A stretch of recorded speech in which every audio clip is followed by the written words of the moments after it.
Oke, selamat pagi, siang, sore, atau malam teman-teman. Untuk kali ini saya akan memulai dengan pengenalan terhadap aplikasi yang akan digunakan selama satu semester, ya hampir satu semester ini sih gitu ya. Nanti kalau misalkan ada yang ditambahkan mungkin ada kelas khusus lagi gitu ya. Perkenalkan, nama saya Angga. Saya untuk hari ini akan mulai memperkenalkan terlebih dahulu terkait dengan penggunaan SPSS. Jadi untuk mendownload SPSS silakan teman-teman cari gitu ya. Eee, Teman-teman pasti tahu caranya gitu ya. Jadi saya asumsikan, eee, di sini teman-teman sudah punya terinstall aplikasi SPSS di laptop atau di komputernya. Jadi, dalam mata kuliah ini harus banget ya gitu ya punya laptop atau punya, PC yang bisa digunakan untuk perkuliahan gitu ya. Jadi, ini adalah tampilan desktop awal saya. Ya tenang Rek, sama kita gitu ya. Aplikasi awal selalu dimulai dengan jadwal gitu ya. Nah, karena saya di sini sudah menginstal SPSS, nah kebetulan di sini punya saya adalah SPSS 25. Ya, sambil loading. Nah, ini IBM SPSS statistik versi 25. Oke, jadi teman-teman bisa input apapun di sini gitu ya. Misalkan apa? eh, oke, skor TPA, TPA gitu ya. Nah, ini akan ada muncul beberapa hal yang bisa teman-teman lihat gitu ya. Ada type, ada weight, decimal, label, values, missing, bla bla bla gitu ya. Nah, di sini akan saya tunjukkan beberapa ciri khas dari masing-masing konten ini gitu ya. Yang pertama misalkan di bagian name itu teman-teman tidak bisa mengisikan sesuatu yang sifatnya ada spasinya. Makanya itu saya kasih di bagian pertama. Ini saya langsung kasih, sorry, apa? Ada underscore-nya gitu ya. Nah, ini akan berbeda kalau misalkan saya tulis skor spasi TPA. Nah, dia akan muncul sebagai illegal karakter. Makanya teman-teman nggak bisa ngisi sesuatu yang ada spasinya di sini. Atau tanda baca pun nggak bisa gitu ya. Hanya yang bisa cuma underscore. Nah, terus kemudian di bagian type ini ada beberapa tipe. Selalu secara default itu akan muncul sebagai numeric.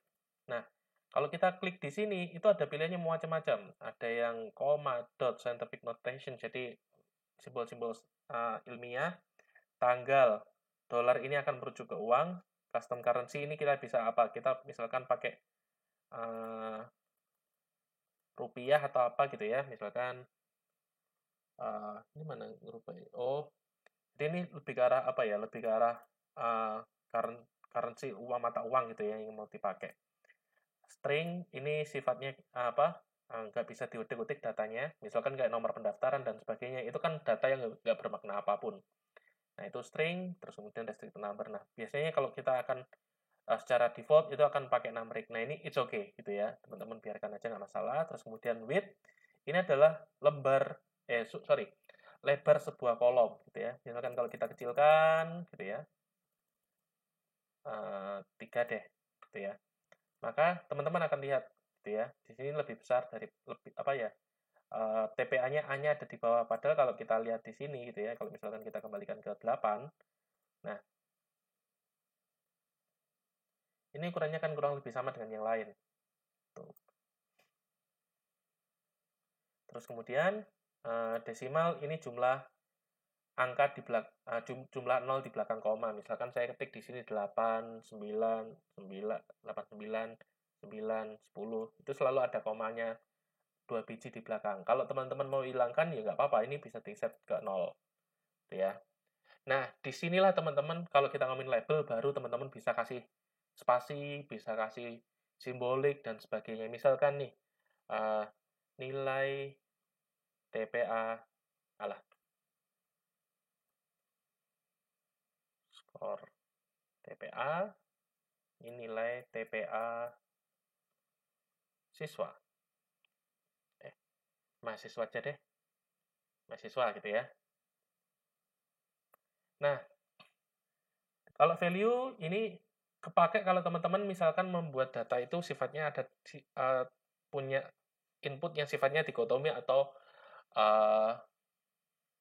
apa ya, untuk melabel beberapa hal, misalkan jenjang pendidikan, gitu. Terus kemudian status pernikahan, itu value bisa dipakai, gitu ya. Tapi kalau misalkan enggak, skor TPA ini kan skor asli ya, jadi itu nggak perlu diapa-apain, missing juga nggak usah diutik-utik, kolom nggak usah diutik-utik, align cuma buat dia mau ada di mana, center, right, atau left, gitu ya. Terus kemudian, nah, di sini teman-teman kalau yang penting lagi gitu ya, jenis datanya seperti apa. Ya. Kalau data itu sifatnya sesuatu yang bisa diukur, bisa dikurangi, bisa dilakukan operasi apa ya, operasi matematika gitu ya, atau angka itu bermakna sebagai data-data nominal atau interval. Sorry, interval atau rasio gitu ya. Itu masuknya ke scale. Teman-teman kalau ingat interval rasio berarti itu adalah angka yang eh, antara ada nol mutlak dan tidak ada nol mutlaknya. Teman-teman kalau pernah ingat gitu ya. Jadi terkait suhu itu masuk scale, berat badan itu masuk scale gitu ya. Nah, kalau ordinal, ordo gitu ya, urutan, kalau teman-teman IPA ini pasti tahu nih, ordo gitu ya, kelompok. Nah, pengelompokan misalkan SD, SMP, SMA, ordinal nominal sebenarnya sifatnya sama, sebenarnya sifatnya sama-sama pengelompokan, tapi ordinal ini ada tingkatan, teman-teman. Bahwa SD pasti lebih rendah, SMA lebih rendah dari S1, SMP lebih rendah dari SMA, SD lebih rendah dari SMP misalkan. Nah, misal status pendidikan nih gitu ya, itu adalah data-data yang sifatnya ordinal. Sedangkan yang nominal gitu ya, laki-laki, perempuan, kulit hitam, kulit putih. Nah, itu kan sebenarnya tidak ada yang berbeda satu sama lain. Tidak ada yang lebih baik dari satu dari yang lain gitu ya. Maka ini kita jenis datanya kita pakai nominal. Oke, coba kita input aja ya. Misalkan JK. Ini saya kasih 0. Sebelahnya jenis kelamin siswa. Gitu ya. Nah, kalau data jenis kelamin, ayo, apa? Scale, ordinal, atau nominal? Oke, harusnya kita akan pilih pakai nominal. Nah, kalau misalkan teman-teman pakai nominal atau ordinal, nah, fungsi values baru akan kepake. Misalkan, saya pilih 1 untuk laki-laki, 2 untuk perempuan. Nah, oke. Di sini akan muncul seperti ini, teman-teman. Ya. Terus kemudian selanjutnya kalau misalkan nih lagi gitu ya,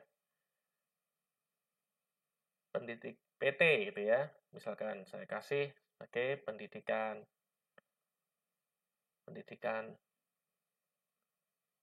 terakhir orang tua, gitu ya. Nah, baru nih 1 SD, 2 SMP dan sederajat, 3 SMA dan sederajat, 4 misalkan diploma, 5 sarjana, 6 pasca sarjana. Oke ya. Oke. Tes. Ya. Kita udah punya pengelompokan SD, SMP, SMA, diploma, sarjana, dan pasca sarjana. Nah, kalau ini, data seperti ini, nah, kita bisa pakai ordinal, karena sifatnya yang satu lebih tinggi dari yang lain, gitu ya. Nah, di sini saya akan menggunakan data yang sudah teman-teman pernah lihat gitu ya, di datanya Bu Ike. Nah, ini misalkan skor TPA. Ini saya akan tarik. Ya. Skor TPA. Tes. Ctrl V. Gitu ya. Enaknya lagi, teman-teman, apa ya, Excel sama apa ini namanya, SPSS gitu ya, relatif bagus apa ya, kasarnya kita bisa copy paste itu lebih mudah. Nah, terus kemudian nih, gitu ya, jenis kelamin, gitu ya. Oke, gitu ya. Nah, di sini saya sudah melakukan perubahan transformasi terhadap data, gitu ya. Jadi saya akan ini udah eh, saya rubah datanya dari tulisan ke angka. Nah, kita tinggal masukkan ke sini, ya. Terus selanjutnya untuk data pendidikan, oke.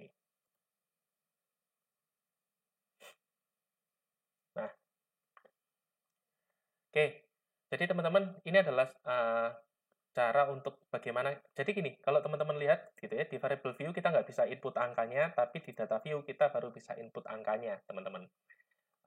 Skor yang didapat oleh responden kita berapa gitu ya, itu kita bisa input di sini, klasifikasinya di sini, pendidikan terakhir orang tuanya seperti apa. Nah, di sini teman-teman juga bisa lihat bahwa di sini ada simbol yang berbeda-beda mengikuti apa yang muncul di variable view gitu ya.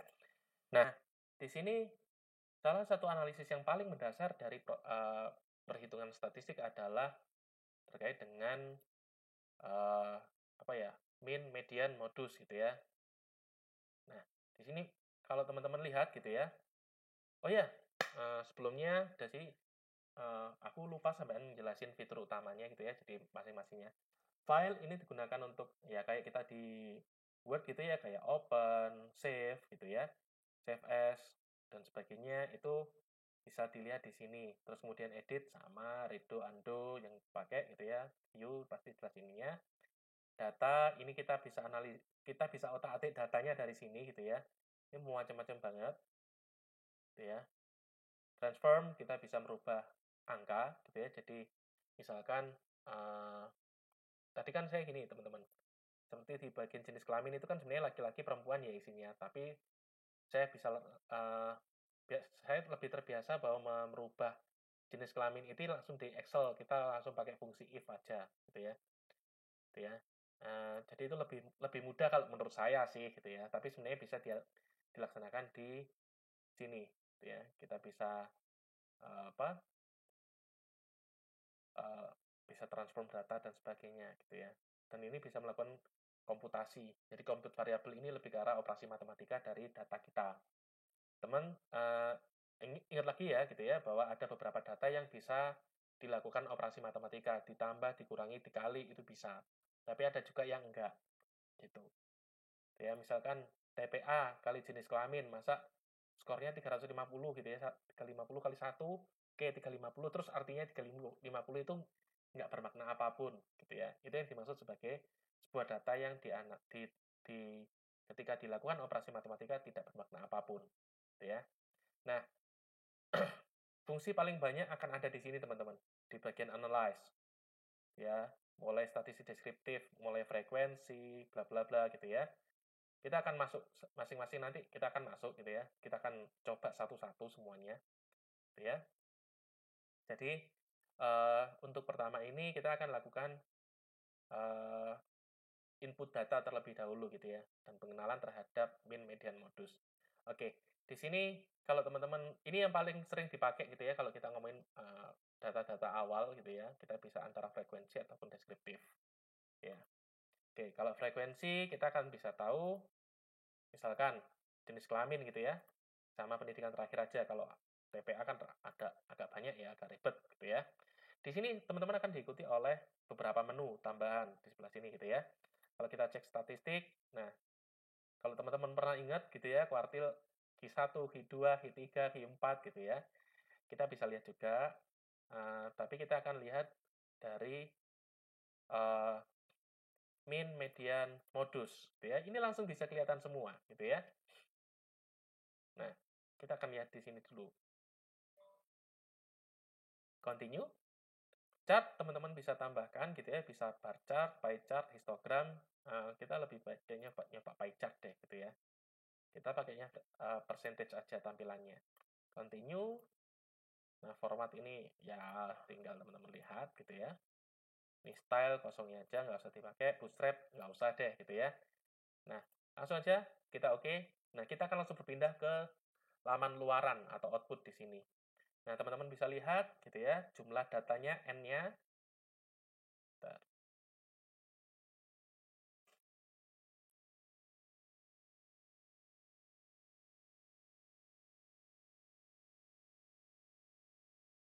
Ya. Nah, teman-teman di sini bisa lihat bahwa ya, jumlah datanya ada 60 orang gitu ya. Nah, karena jenis kelamin dan pendidikan terakhir nggak bermakna apapun gitu ya, ini datanya jadi sampah juga. Min, median, modus kalau data-data seperti ini nggak kepake, teman-teman. Gitu ya. Tapi kita akan, kalau lihat ke bawahnya gitu ya, kita frekuensinya kita bisa tahu. Ternyata ada 31 laki-laki dan 29 perempuan. Gitu ya.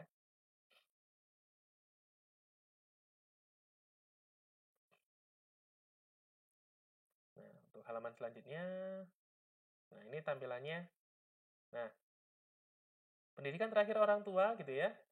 SD ada 11%, 11 orang, persentase 18,3%, ya. SMP sederajat ada 15, SMA sederajat ada 11, diploma 8, sarjana 5, pasca sarjana 10. Pasti kan totalnya sama teman-teman, 60 gitu ya. Kalau misalkan nggak sama, pasti ada data yang nggak keisi biasanya. Nah, kita akan langsung tahu pie chart-nya seperti ini. Terus, oke, karena datanya tadi cukup beragam, pendidikan orang tuanya ini juga relatif tersebar. Tuh. Oke, coba kita akan langsung analisis. Oh ya, teman-teman bisa langsung operasi kalau misalkan udah masuk nih gitu ya. Data udah masuk, kita bisa langsung analisis dari sini. Ya, kembali lagi deskripsi frekuensi gitu ya. Kita bisa langsung ini kita kembalikan gitu ya. Jadi teman-teman, tombol di tengah ini adalah untuk memasukkan dan mengeluarkan. Bagian kiri adalah data yang belum dimasukkan, bagian kanan adalah bagian yang diolah oleh sistem. Ya, statistik min, median, modus akan saya pakai lagi, minimum maksimum karena ada tinggi rendahnya, gitu ya. Terus kemudian kalau standar deviasi ini, teman-teman harusnya masih ingat ya terkait standar deviasi. Jadi kalau saya ngomong standar deviasi itu kayak pagar di jalan, teman-teman. Jadi kita itu punya batasan, kalau di sebuah jalan itu kan pembatas jalan kiri dan kanan itu adalah pembatas. Nah, eee, dikatakan dia ada di di jalur yang sesuai gitu ya, di dalam rel itu di dalam jalur, kalau misalkan, eee, katakanlah satu jalur ya, ini jalan, luas gitu ya, tengahnya ada mediannya, ada garis putihnya itu, satu lajur itu kita milik milik kita semua gitu ya, satu satu arah katakanlah. Nah, kita akan berjalan di dalam itu kalau misalkan plus minus 1 standar deviasi gitu ya. Terus kemudian kalau di luar itu agak melenceng nih, dia ada di luar jalur. Itu berarti di antara plus 1 sampai plus 2 standar deviasi. Kalau udah aneh banget gitu ya, itu plus di atas 2 standar deviasi, teman-teman. Nah, kita akan standar deviasi ini biasanya cenderung kepake, teman-teman. Ini yang paling sering dipakai dibanding yang lain.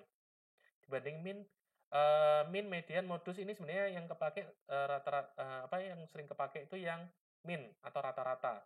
Terus kemudian minimum, maksimum, sama standar deviasi itu kita bisa atur gitu ya. Oke, saya continue. Chartnya ini saya hilangi aja karena nggak dibutuhkan nantinya. Untuk formatnya sama. Kita langsung klik oke. Gitu ya. Ini langsung akan berjalan. Nah,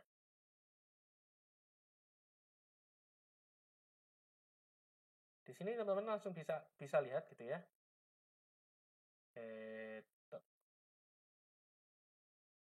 Oh, karena iya, jadi satu halaman tadi ya. Oke. Di sini biar kelihatan aja teman-teman karena kok kayak agak kekecilan gitu ya. Nah, previous page. Oke.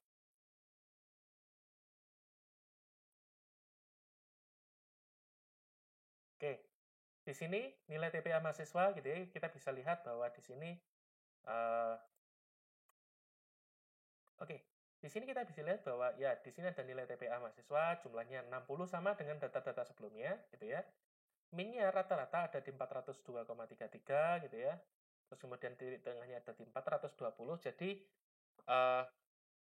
rata-rata sama titik tengahnya itu beda, lebih kecil rata-ratanya daripada titik tengahnya gitu ya. Terus kemudian yang paling sering muncul adalah skor 270 gitu ya, dengan standar deviasi 72,214. Nilai terendah ada di 270, nilai maksimum ada di 500 gitu ya. Jadi kalau misalkan kita gambarkan itu eh, akan muncul di bagian ini.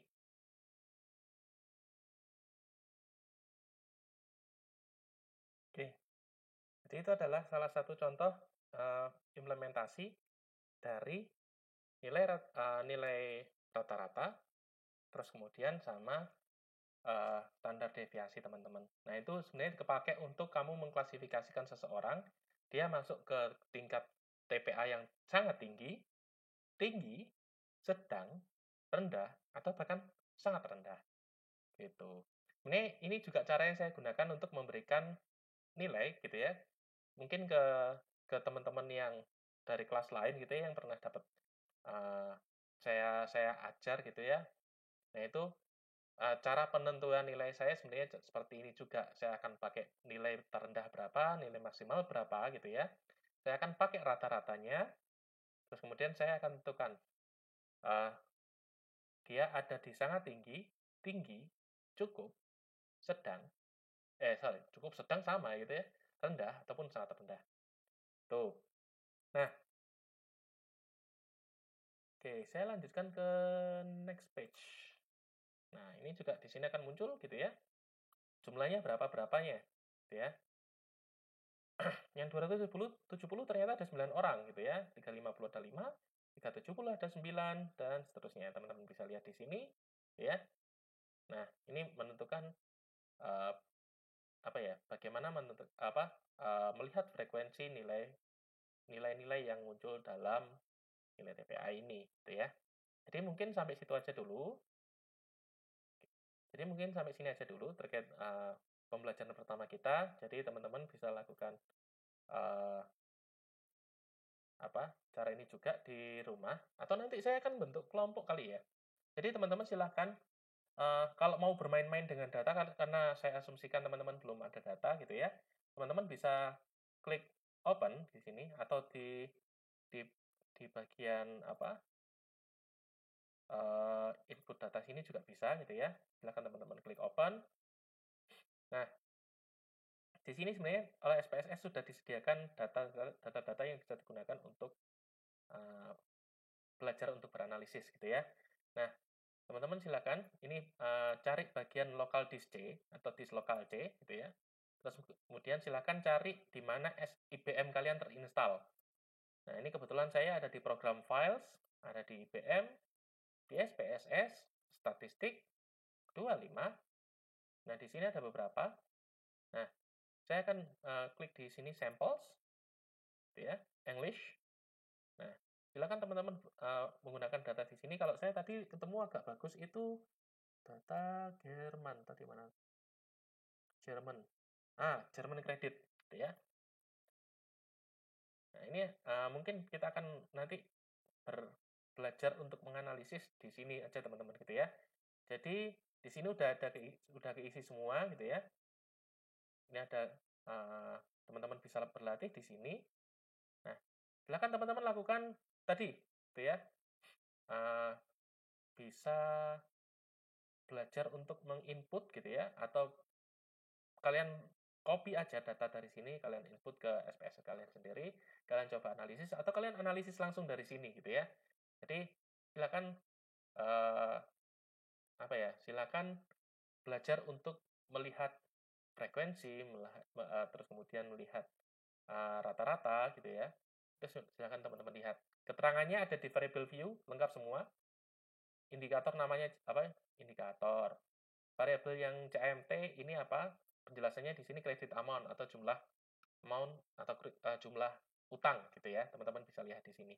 Oke, mungkin itu aja. Sekian dari saya. Terima kasih untuk kesempatannya. Semoga bermanfaat. Selamat pagi, siang, sore, atau malam, teman-teman. Wassalamualaikum warahmatullahi wabarakatuh.